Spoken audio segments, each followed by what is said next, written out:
স্বার্থপর কিংবা আত্মকেন্দ্রিক স্বভাবের মানুষের সাথে প্রেম করা আর সংসার করার মাঝে বিশাল ফারাক। প্রেম চাইলেই ভেঙে দেওয়া যায়, নিজেকে সম্পর্ক থেকে সরিয়ে নেওয়া যায়। তবে সংসার কি চাইলেই ভেঙে দেওয়া যায়?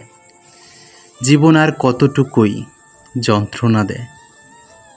একবার শুধু দুর্ভাগ্যজনকভাবে স্বার্থপর কিংবা আত্মকেন্দ্রিক স্বভাবের মানুষকে জীবনসঙ্গী করে নিলেই যাবতীয় সুখ হারিয়ে ফেলতে হয়। জন্ম, মৃত্যু, বিয়ে তিনটাই ওই উপরওয়ালার হাতে। তবে সবচেয়ে আশ্চর্যজনক বিষয় কি জানেন? এই ভালো মানুষগুলোর কপালেই সবসময় স্বার্থপর স্বভাবের মানুষগুলোই জোটে।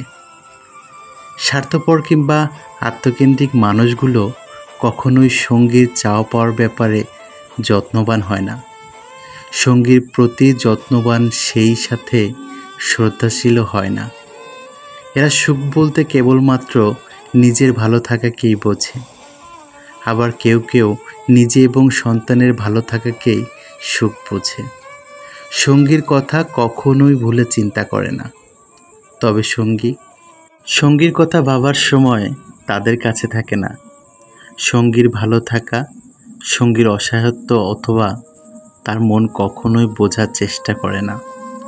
উল্টো নিজের চাহিদা পূরণের একটুখানি কমতি হলেই সঙ্গীর উপরে চরম মানসিক নির্যাতন শুরু করে দেয়।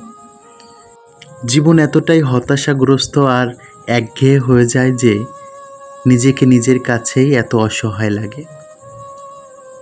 নিজের ভেতরে তিলে তিলে শেষ হতে হয়, মানসিক আর শারীরিকভাবে ভেঙে যেতে হয়। যেখানে সঙ্গীর প্রতি মানুষের প্রবল আস্থা, সেই সাথে প্রত্যাশা থাকে, সেখানে সঙ্গী যখন স্বার্থপর কিংবা আত্মকেন্দ্রিক হয়ে ওঠে, তখন চুপচাপ তার দেয়া মানসিক আর শারীরিক যন্ত্রণা আমৃত্যু সহ্য করে যাওয়া ছাড়া আর কোনো উপায় থাকে না।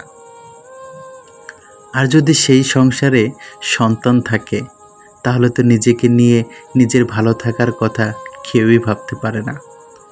যারা সঙ্গীকে কষ্ট দিয়ে নিজের সুখ পেতে চায়, তারা সুখ পেলেও সঙ্গীর ভালোবাসা পায় না। আর যারা সঙ্গীর ভালোবাসার চাইতে পৃথিবীর জাগতিক সব কিছুর সুখ ভাবে, তাদের থেকে স্বার্থপর আর আত্মকেন্দ্রিক মানুষ পৃথিবীতে আর দ্বিতীয়টি হয় না। এদের কপালে শেষ বয়সে হলেও চরম অবহেলা, অবজ্ঞা আর অসন্তুষ্টি জোটে। যারা সঙ্গীকে ভালো রাখতে প্রাণপণ চেষ্টা করেও তার থেকে অবহেলা পায়, অনাদর পায় অথবা অযত্ন পায়, তারা মূলত ঠকেও ঠকে না। ঠকে তো তারাই যারা এত কিছুর পরেও সঙ্গীকে তার প্রাপ্য অধিকার এবং সম্মান থেকে বঞ্চিত করে।